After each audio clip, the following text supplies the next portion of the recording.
Headlines नंतर सगळ्या महत्त्वाच्या बातम्यांचा वेगवान आढावा घेऊयात महाराष्ट्र लाईव्ह मधून।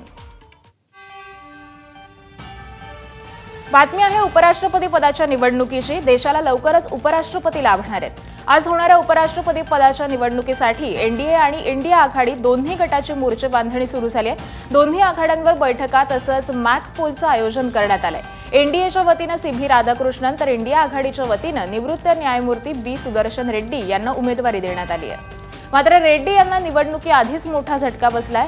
बीआरएस अर्थात भारत राष्ट्र समिती आणि बिजू जनता दल यांनी मतदानाला गैरहजर राहण्याचा निर्णय घेतलाय। यामुळे इंडिया आघाडीला हा मोठा धक्का मानला जातोय। मात्र प्रत्यक्ष निवडणुकीमध्ये काय होतंय हे पाहणं औत्सुक्याचं ठरणार आहे। ये देश के संविधान की रक्षा के लिए, लोकतंत्र के लिए, राष्ट्रहित के लिए चुनाव उपराष्ट्रपति पद का हो रहा है। हमारे पहले वाले उपराष्ट्रपति कहाँ है मालूम नहीं, किस हालत में है मालूम नहीं, दिल्ली में है या दिल्ली से बाहर उनको ले गया है उस बारे में पता नहीं। जब तक मिस्टर धनखड़ पब्लिकली अपीयरेंस नहीं देते या सार्वजनिक रूप से सामने नहीं आते तब तक हम ये सवाल पूछते रहेंगे कि हमारे पूर्व उपराष्ट्रपति कहाँ हैं। ये ध्यान में रखकर देश के सभी सांसदों ने मतदान करना चाहिए। नेपाळमध्ये 26 सोशल मीडिया ॲप्सवर घालण्यात आलेली बंदी तात्काळ हटवता येणार नसल्याचं नेपाळचे पंतप्रधान ओली यांनी मंत्रिमंडळ बैठकीनंतर स्पष्ट केलंय। काही निर्णय आणि अटींनंतरच संबंधित ॲप्सवर निर्बंध हटवले जातील असंही ओली यांनी स्पष्ट केलंय। तर सोमवारी झालेल्या हिंसाचार प्रकरणी सरकारनं चौकशी समिती स्थापन करण्याचा निर्णय घेतलाय। या समितीमध्ये घटनेची चौकशी करण्यासाठी 15 दिवसांचा कालावधी देण्यात आलाय। 15 दिवसांच्या आत ही समिती सरकारला आपला अहवाल सादर करणार असल्याची माहिती आहे। नेपाळची राजधानी काठमांडूमध्ये काल एक अभूतपूर्व संघर्ष पाहायला मिळाला। नेपाळ सरकारनं सोशल मीडियावर घालण्यात आलेल्या बंदीवरून तरुणाई आक्रमक झाली। या विरोधात काठमांडूमध्ये मोठ्या संख्येनं आंदोलक रस्त्यावर उतरले। यावेळी भ्रष्टाचार आणि सोशल मीडियावर घातलेल्या बंदी विरोधात आंदोलकांनी जोरदार घोषणाबाजी केली। मात्र या आंदोलनाला हिंसक वळण लागलं। आंदोलक आणि पोलिसांमध्ये संघर्ष झाला। आतापर्यंत तब्बल 21 आंदोलकांचा मृत्यू झाल्याची माहिती आहे। तर जवळपास 422 जण हे जखमी झालेले असून त्यांच्यावर विविध रुग्णालयांमध्ये उपचार सुरू आहेत। मात्र या तीव्र निदर्शनांनंतर एक्स, व्हॉट्सअॅप आणि फेसबुकसह बंदी घालण्यात आलेली ॲप्स ही सुरू झाल्याची माहिती आहे। नेपाळमधल्या आंदोलनादरम्यान आंदोलकांकडून मोठ्या प्रमाणामध्ये दगडफेक करण्यात आली। नेपाळच्या संसद परिसरामध्ये जाऊन तरुणांनी आंदोलन केलं तर गाड्या आणि घरांच्या छतावर चढून आक्रमक झालेल्या तरुणांनी निषेध व्यक्त केला। तर तरुणांना पांगवण्यासाठी पोलिसांकडून अश्रुधुरांचा मारा देखील करण्यात आला। दरम्यान नेपाळमध्ये परिस्थिती हाताबाहेर गेल्यामुळे लष्कराला पाचारण करण्यात आलंय। काठमांडूमध्ये संचारबंदी लागू करण्यात आली। या सगळ्या प्रकरणानंतर नेपाळमध्ये सध्या तणावपूर्ण शांतता आहे।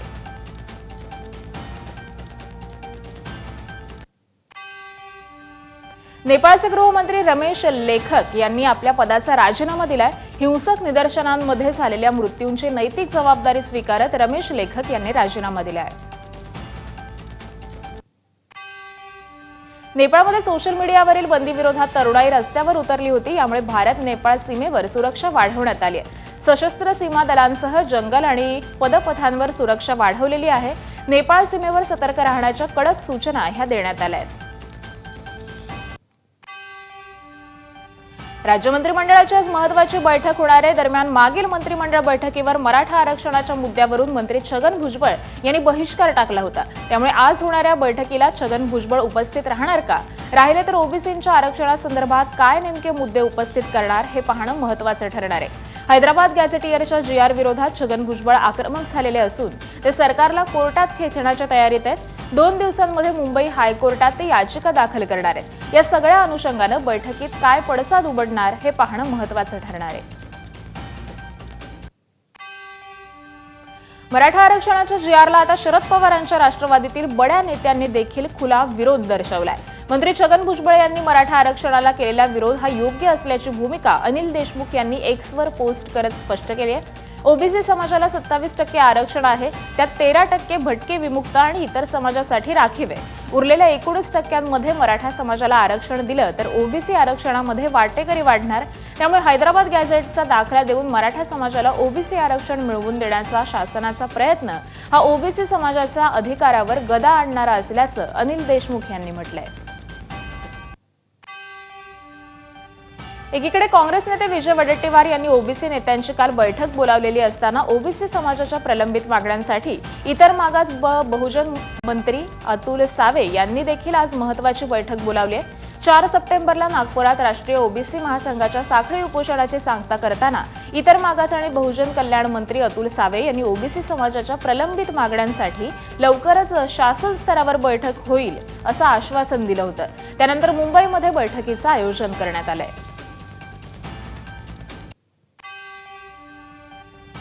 असं आहे की या विरोधामध्ये भुजबळांच्या वतीने एक याचिका देखील दाखल केली जाते म्हणजे त्यांच्या कुटुंबात. अजून तर दाखल झालेली नाही. झाल्यावर बघू, त्याचा स्टडी करू. त्यांनी काय अभ्यास केला माहित नाही. आता उद्या मुंबईत चर्चा होईल त्यांच्याशी. आम्हाला मराठा म्हणूनच 50% आत ओबीसीमधून आरक्षण मिळावं अशी मागणी मराठा मोर्चाचे राज्य समन्वयक सुनील नागवे यांनी केलेली आहे. मुंबईमध्ये झालेल्या आंदोलनाच्या माध्यमातून हैदराबाद गॅझेट लागू करण्याचा GR निघाला, त्यांचं आम्ही स्वागत करतो. मात्र या GRचा मराठा स्पेशल उल्लेख असलेल्या मराठा समाजाला फायद्याचं नाही. ज्यांच्या कुणबी नोंदी आहेत अजून निघतात त्यांच्या फायद्याचं आहे, त्यांना आमच्या शुभेच्छा. मात्र आमची लढाई आता आम्हीच लढू. मराठा म्हणून 50% ओबीसी मधूनच आरक्षण घेऊ अशी भूमिका ही सुनील नागने यांनी केलेली आहे. मराठा आंदोलक मनोज जरांगे यांच्या मूळ गावी दाखल झालेले आहेत. मातेरीमध्ये मनोज जरांगेंचं जोरदार स्वागत करण्यात आलं. जरांगे गावात दाखल होताच गावकऱ्यांनी फटाक्यांची आतषबाजी केली. तसंच जरांगेंच्या पत्नीनं औक्षण करत गुलाल उधळत जरांगेंचं स्वागत केलं. बीडमधील नारायणगडावर मराठा आंदोलक मनोज जरांगे पाटलांचं जंगी स्वागत करण्यात आलं. फटाक्यांची आतषबाजी, फुलांची उधळण करत जरांगे पाटलांचं नारायणगड परिसरामध्ये स्वागत करण्यात आलं. आरक्षणाचा तिढा सोडवल्यानंतर जरांगे पाटील पहिल्यांदाच नारायणगडावर नतमस्तक झाले. यावेळी गडाचे महंत शिवाजी महाराज यांच्यासह परिसरातील समाज मोठ्या संख्येनं गडावर उपस्थित होते. याचीच ही काही ड्रोन दृश्य टिपलेली आहेत.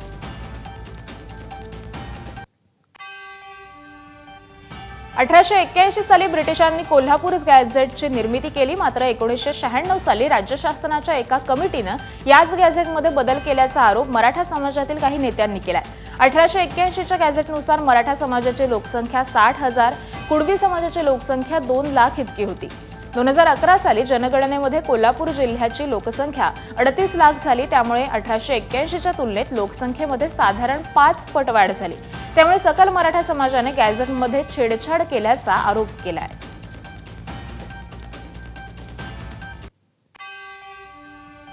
की 1996च्या गॅजेटमध्ये एकदम बदल केलेला आहे आणि कट कारस्थान केलं असं आमचं मत आहे. तर त्यामध्ये मराठा कुणबी विवाह होत नाही असं पहिल्याच ओळीत लिहिलेलं आहे. त्यामुळं यामागची कुणाची कारस्थाना हा एक आमचा पहिला आरोप आहे. आणि त्याचबरोबर इतक्या वर्षानंतर कोल्हापूरची आजची लोकसंख्या 40 ते 42 लाख इतकी आहे. म्हणजे आज कुणब्यांची संख्या ही किमान 15 लाख आणि मराठ्यांची संख्या ही 3 ते 3.5 लाख इतकी असणे गरजेचं आहे. मराठा समाजाला आरक्षणाचा GR दिल्यानंतर आता सरकारच्या अडचणीत वाढ होण्याची शक्यता आहे. कारण आता हैदराबाद गॅझेटचा आधार घेऊन मराठवाड्यातले छोटे समाज देखील आपलं आरक्षण बदलावं असं म्हणतायत. बंजारा समाज आणि कोळी समाजातल्या आदिवासी, मल्हार आणि महादेव या 3 उपजातींनी हैदराबाद गॅझेटनुसार आरक्षण द्यावं अशी मागणी सुरू केली. त्यामुळे राज्यात आरक्षणावरून निर्माण झालेला हा असंतोष पसरत जाताना दिसतोय. हैदराबाद गॅझेटियरच्या आधारावर बंजारा समाजाला आदिवासी प्रवर्गातून आरक्षण देण्याची बंजारा समाजाची मागणी आहे. या मागणीसाठी मंत्री संजय राठोड यांच्या उपस्थितीमध्ये मुंबईत बंजारा समाजाची बैठक पार पडली. या बैठकीत मराठा समाजाला जे आरक्षण मिळालं त्याला विरोध न करता एसटीमधून आरक्षणासाठी सर्व बंजारा समाज मागणी करणार आहे. तर या संदर्भामध्ये पुढच्या आठवड्यात पुन्हा एक महत्त्वाची बैठक होणार असून आंदोलनाची दिशाही ठरवली जाण्याची शक्यता आहे. राज्य सरकारने मनोज जरांगेंची मागणी मान्य करत काढलेल्या हैदराबाद गॅझेटनुसार आम्ही आदिवासी आहोत असा दावा बंजारा समाजानं केलाय. त्यामुळे हैदराबाद गॅझेटनुसार आम्हाला देखील एसटी प्रवर्गातून आरक्षण देण्यात यावं अशी मागणी आता बंजारा समाज करतोय. राज्य शासनानं मागणी मान्य न केल्यास येणाऱ्या काळामध्ये राज्यभरात लाखोंचे मोर्चे काढणार असल्याचा इशाराच बंजारा समाजानं दिलाय. नांदेडमध्ये झालेल्या बैठकीनंतर बंजारा समाजानं आंदोलनाचा हा इशारा दिलाय. राज्यात विविध ठिकाणी बंजारा समाजाला अनुसूचित जमातीमध्ये समाविष्ट करण्याची मागणी केली जाते. मात्र बंजारा समाज हा जमात नसून जात आहे. त्यामुळे बंजारा समाजाला अनुसूचित जमातीमध्ये समाविष्ट करण्यात येऊ नये अशी मागणी ही आदिवासी समाजानं केली आहे. परभणीच्या जिंतूरमध्ये आदिवासी समाजाच्या शिष्टमंडळानं तहसीलदारांमार्फत मुख्यमंत्र्यांना या मागणीचं निवेदन दिलंय. तर 16 सप्टेंबरला आदिवासी समाज मंत्रालयावर मोर्चा काढणार असल्याचं यावेळी सांगण्यात आलं. हैदराबाद गॅझेटप्रमाणेच एसटी प्रवर्गामधून आरक्षण मिळावं या मागणीसाठी बीडमध्ये बंजारा समाजाच्या वतीनं बैठकीचं आयोजन करण्यात आलं होतं. या बैठकीला जिल्हाभरातील पदाधिकारी, समाज बांधव हजारोंच्या संख्येनं उपस्थित होते. सध्या बंजारा समाज VJNT प्रवर्गातून असून एसटी प्रवर्गात येण्याची मागणी जोर धरतेय. सरकारनं तात्काळ बंजारा आरक्षणाबाबत अधिसूचना जारी करून आरक्षण जाहीर करावं अशी मागणी यावेळी करण्यात आली. याच पार्श्वभूमीवर 15 सप्टेंबरला बीडमध्ये महामोर्चाचं आयोजन करण्यात आलंय. बंजारा समाजाच्या पारंपरिक पद्धतीनं हा मोर्चा बीडच्या जिल्हाधिकारी कार्यालयावरती धडकणार आहे. अहिल्यानगरमध्ये मराठा आरक्षणाच्या GRचा अखिल भारतीय समता परिषदेच्या वतीनं जिल्हाधिकारी कार्यालयाच्या पायऱ्यांवर बसून निषेध व्यक्त केला. त्यानंतर जिल्हाधिकाऱ्यांना निवेदन देण्यात आलं.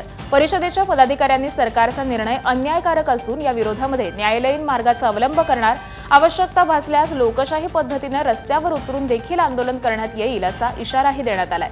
सरकारनं मराठा आरक्षणाबाबत GR काढल्यानंतर ओबीसी समाजामध्ये नाराजी व्यक्त असून आता निवेदन आंदोलन हे करण्यात येत आहे.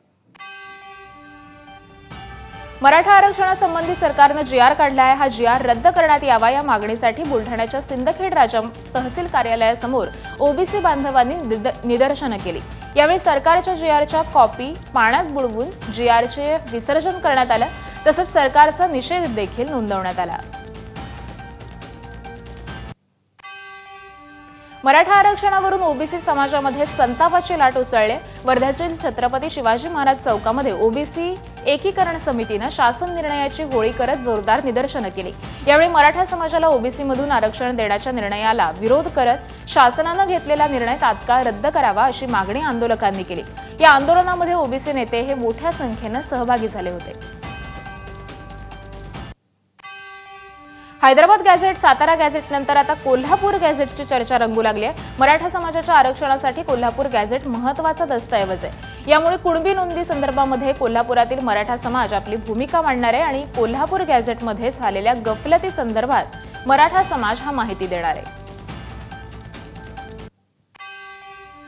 कोल्हापूर, सातारा आणि पुणे गॅझेटियरमध्ये 25 लाख नोंदी आहेत. त्यामुळे पश्चिम महाराष्ट्रातले मराठे कुणबीमध्येच येणार.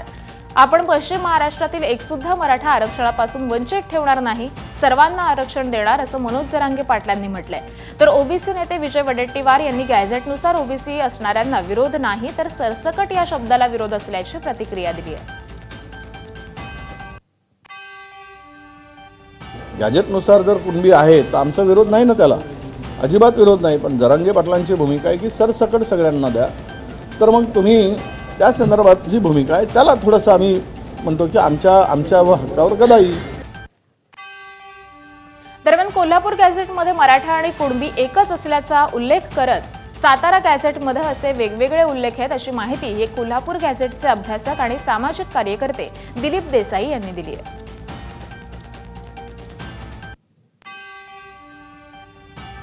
मराठा समाजाच्या आरक्षणासाठी कोल्हापूर जिल्ह्यातील बहिरेवाडी इथून मुंबईपर्यंत सायकलनं प्रवास करणाऱ्या पठ्ठ्याची गावकऱ्यांनी JCBवरून मिरवणूक काढली. संपत खाके असं सायकल स्वाराचं नाव असून त्याला आणि सायकलला चक्क JCB ठेवून गावामध्ये जल्लोष करण्यात आला. संपत खाके यांनी कोल्हापूरच्या बहिरेवाडी इथून मुंबईच्या आझाद मैदानापर्यंत सायकलनं प्रवास केला होता. आझाद मैदानावर पोहोचल्यानंतर मराठा समाजाच्या कार्यकर्त्यांनी देखील त्यांना डोक्यावर घेत आभार मानले होते आणि त्यानंतर आता गावामध्ये जल्लोष करण्यात आलाय. नागपूर महानगरपालिकेच्या 23 ऑगस्टला प्रसिद्ध केलेल्या प्रारूप प्रभाग रचनेवर 4 सप्टेंबरपर्यंत प्राप्त झालेल्या एकूण 115 हरकती आणि सूचनांवर आज सुनावणी घेण्यात येणार आहे. महापालिकेमार्फत सर्व संबंधित आक्षेप कार्यकर्त्यांना उपस्थित राहण्याबाबत नोटीस पाठवण्यात आलेल्या असून नगरविकास विभागाचं प्राधिकरण अधिकारी श्रावण हर्डीकर यांच्या समक्ष ही सुनावणी होणार आहे. यांच्यासोबत आयुक्त तथा प्रशासक महापालिका नागपूर हे देखील सुनावणीसाठी उपस्थित राहणार आहेत.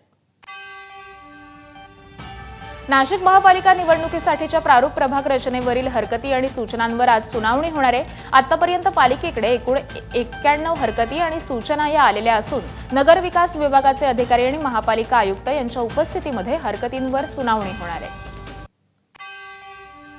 कोल्हापूर जिल्हा सहकारी दूध संघ अर्थात गोकुळच्या आज होणाऱ्या सर्वसाधारण सभेकडे संपूर्ण राज्याचं लक्ष लागलंय.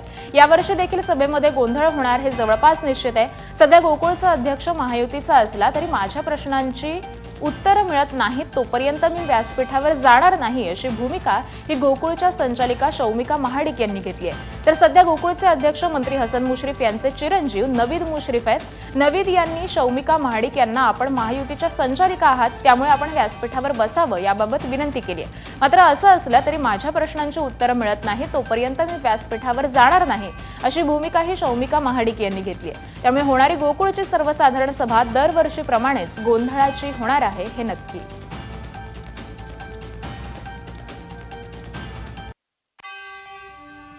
खर्चावरती 21 चे 25 संचालक करण्यासाठी आणि अहवालावरती महायुती म्हणून स्पेशली भाजप हा जर महायुतीचा सगळ्यात मोठा घटक आहे तर महायुतीच्या आमदारांचे खासदारांचे फोटो नसल्याचं हा खेद माझ्या लोकांनी व्यक्त केलेला आहे. तर त्यामुळे मला वाटतं की हे काही गोष्टी हे मुद्दे कारभाराचे काही शंकास्पद व्यवहार झालेले हे मान्य नसल्यामुळे मी उद्या स्टेजवरती बसत नाहीये. यासोबतच बुलेटिनमध्ये एक छोटासा ब्रेक लगेच परत येतोय.